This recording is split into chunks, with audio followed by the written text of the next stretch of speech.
क्या दुनिया एक बार फिर 2020 जैसे लॉकडाउन की तरफ बढ़ रही है? और सबसे बड़ा सवाल, आखिर क्यों नरेंद्र मोदी ने इसे कोरोना जैसा संकट कहा? इस बार वायरस नहीं, बल्कि युद्ध दुनिया को हिला रहा है। ईरान और इजराइल के बीच चल रहा युद्ध अब अपने चरम पर पहुंच चुका है। लेकिन दोस्तों, ये सिर्फ बॉर्डर तक सीमित नहीं है। इसका असर आपके घर, आपकी जेब और आपकी डेली लाइफ पर पड़ने वाला है। यूनाइटेड किंगडम के पीएम ने साफ कह दिया है कि वो इस युद्ध में शामिल नहीं होंगे। वहीं डोनाल्ड ट्रंप खुलेआम नेटो छोड़ने की धमकी दे रहे हैं।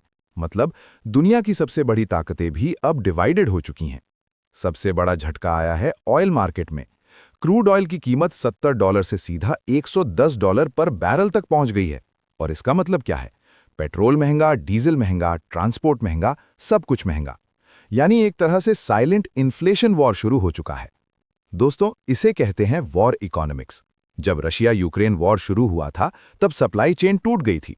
और अब ईरान कॉन्फ्लिक्ट की वजह से दुनिया की 20% ऑयल सप्लाई खतरे में आ चुकी है। सबसे सेंसिटिव जगह स्ट्रेट ऑफ हॉर्मुज, जहां से दुनिया का बहुत बड़ा ऑयल पास होता है। अगर ये ब्लॉक हो गया तो सिचुएशन 2020 लॉकडाउन से भी ज्यादा डेंजरस हो सकती है। अब दुनिया के रिएक्शंस भी इंटरेस्टिंग है।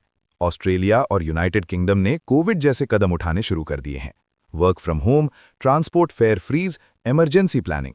यूरोप पहले ही रशिया ऑयल बैन करके पछता रहा है और अब हर देश अपने अपने रिसोर्सेज बचाने में लग गया है। India strategy. अब बात करते हैं भारत की।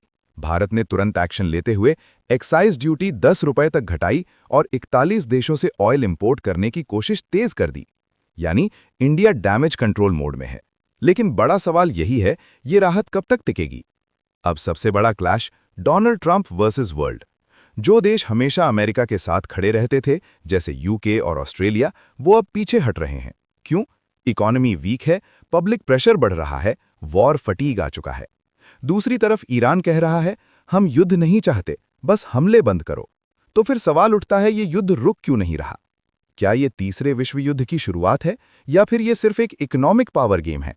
क्योंकि ये लड़ाई सिर्फ हथियारों की नहीं, पैसे की है, तेल की है और ग्लोबल कंट्रोल की है। अब आपकी राय सबसे जरूरी है। नीचे कमेंट में बताएं, क्या भारत को इस युद्ध में बोलना चाहिए या न्यूट्रल रहकर सिर्फ अपनी इकोनॉमी बचानी चाहिए? कमेंट में जरूर बताएं और ऐसे ही डीप एनालिसिस के लिए चैनल को सब्सक्राइब करें।